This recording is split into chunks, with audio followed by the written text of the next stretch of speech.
자, 지난해 이 미성년 성범죄 피해자가 법정에 나와서 이 피해 진술을 직접 해야 한다. 이 헌법재판소 결정이 내려졌지 않습니까? 그래서 저희가 다룬 적도 있었는데, 자, 결국 이게 그때 당시에도 이게 피해자의 2차 가해로 이어지지 않겠냐 이런 우려 목소리가 있었어요. 현실이 됐습니다. 우려가 현실이 됐습니다. 김하은 아나운서 설명해 주시죠. 네, 지난해 6월 한 여학생이 성인 남성들에게 성폭행을 당했는데요. 이 피해 학생이 성범죄 피해자 지원센터와 경찰, 검찰에서까지 3차례나 이 끔찍한 상황을 직접 이야기해야 했습니다. 여기서 끝이 아니고요. 판사와 검사, 변호인까지 낯선 사람들로 가득한 법정에서 이렇게 또 한 번 피해 상황을 설명해야 했는데요. 이 학생 아직 중학생밖에 되지 않은 어린 친구인데 도대체 왜 자신의 피해 상황을 4번이나 진술해야 했을까요? 2차 피해가 우려되는 상황에서도 이런 일이 계속돼야 하는 걸까요?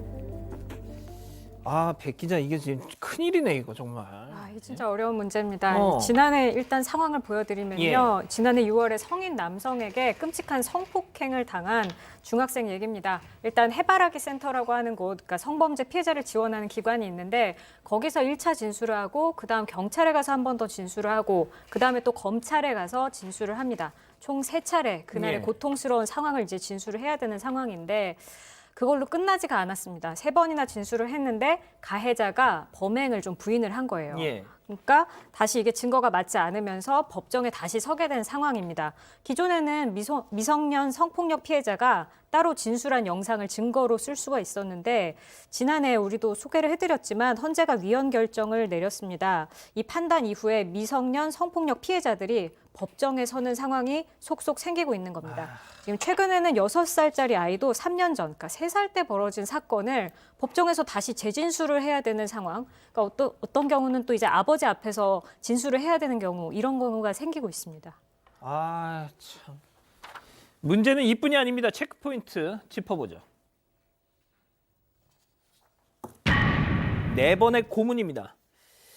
자, 앞서 지금 백 기자가 설명했다시피 법정에 서기까지 정말 여러 번.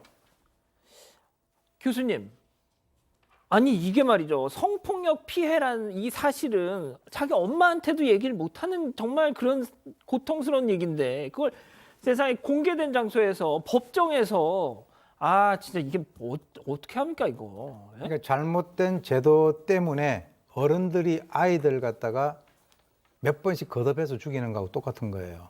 지금 이제 4개의 단계를 기본적으로 거쳐야 됩니다. 해바라기 센터, 경찰, 검찰, 법원입니다.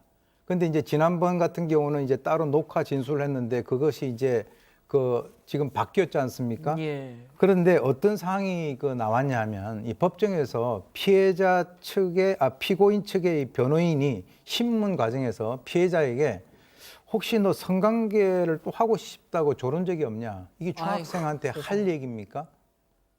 그런데 이제 이 피해자 측의 변호사가 하는 얘기입니다. 이미 그런 것을 갖다가 아니라고 여러 번 얘기를 했고 자기는 이제 잊을만 하면 또 그것을 갖다가 반복해서 물어보는 거예요. 그러니까 이 피고인 측에서는 자기들도 뭔가 한번 살아보려고 그렇게 하긴 하겠습니다만은 이 어린아이들에게 이런 일이 지속된다. 이 어른들 보는 앞에서요. 그런 것에 대해서 답변을 해야 된다.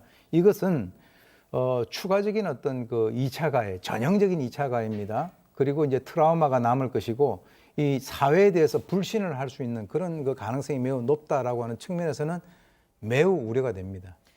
그 법정 신문 그 CG 다시 한 번만 보여주세요. 앞서 나간 CG요. 예, 다시 한 번 보여주세요. 박 변호사님. 네.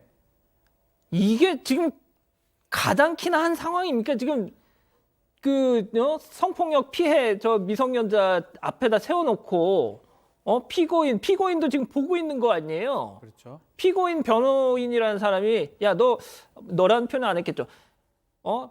성관계 또 하고 싶다고 조른 적 없었어요? 야, 이게 지금 뭡니까 도대체? 부적절해 보이는데 결국은 이제 헌법재판소 결정을 얘기하지 않을 수 없을 것 같아요. 왜 저런 결정이 났을까?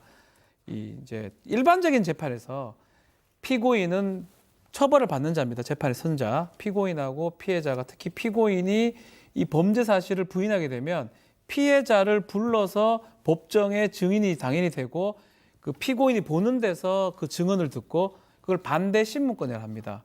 그래서 만약에 잘못됐으면 반박을 하는 그런 과정을 거치는데 일반적인 법정에서 그런데 이 미성년 성범죄 피해자 같은 경우는 이렇게 하면 2차 피해, 2차 가해가 일어나기 때문에 부적절하다 해서 성폭력 처벌법에 이제 그런 걸 뒀는데 이번에 이제 헌법재판소 결정은 뭐냐면 그런 것들이 필요성이 분명히 있다고 하더라도 가장 중요한 것들은 뭐냐면 피고인의 법정에서의 반대 신문권이다라고 이제 봐서 위원 결정을 했고요. 그래서 사실은 위원이 됐기 때문에 예전에 같이 녹음을 증거 능력으로 인정되지 않습니다. 뭐 신뢰 관계인 동석하면 그 사람의 진술로 끝나기도 했는데 그런 상황인데 앞으로는 이제 이런 어떤 다른 문제점까지 좀 조정을 잘 해서 이 부분을 조금 헌법재판소 결정 취지에 따라서 해야 되지 않을까 생각이 좀 듭니다. 아니 이게 뭐 미성년이든 성인이든 성폭력 피해를 당한 사람 앞에다 세워놓고 법정으로 뭐 지금 가해자가 보는 앞에서 성관계 해달라고 조른 적 없어요. 아 진짜 이거는 지금 우리 가족 여러분들이 지금 이 뭐 하는 짓이냐고 지금 막 너무 화를 내고 계세요 지금. 예? 백 기자 그러면은 정말 꼭 나가서 이렇게 직접 진술하는 거 외에는 정말 방법이 없는 거예요? 지금으로서는 이제 고통에도 불구하고 진술을 할 것인가 아니면 진술을 포기할 것인가 두 가지밖에는 없다고 봐야 될 것 같습니다. 이게 뭐 취지 자체는 피고인의 반론권을 보장해야 된다라는 거였잖아요. 당시 결정을 내릴 때 헌재에서 9명의 결정을 내리는데 3명이 소수 의견으로 이 부분에 대한 우려를 표한 적이 있습니다. 그러니까 피해자의 진술의 약점을 지적해야 될 반대 신문, 그러니까 변호인은 어쨌거나 피고인을 보호해야 되니까 계속 반대 신문을 할 텐데 어른도 견디기 힘든 유도 신문을 예. 아이들이 이거를 견딜 수 있겠느냐. 그러니까 피해자를 향한 공격의 방식으로 이루어진다면 피해자에게 수치심과 곤혹, 공포, 다시 한번 2차 피해를 입힐 수 있다라는 거죠. 심리적이고 정서적인 충격이나 또 후유장애까지 입을 수도 있겠다. 이런 취지로 얘기를 했었습니다. 아니 뭐 박지훈 변호사님이나 백성문 변호사님도 지금 이 문제에 대해서 공히 지금 우려하고 계시는 입장인데 일단 그렇게 저희 뭐 말씀드릴게요. 자, 백 변호사님. 네.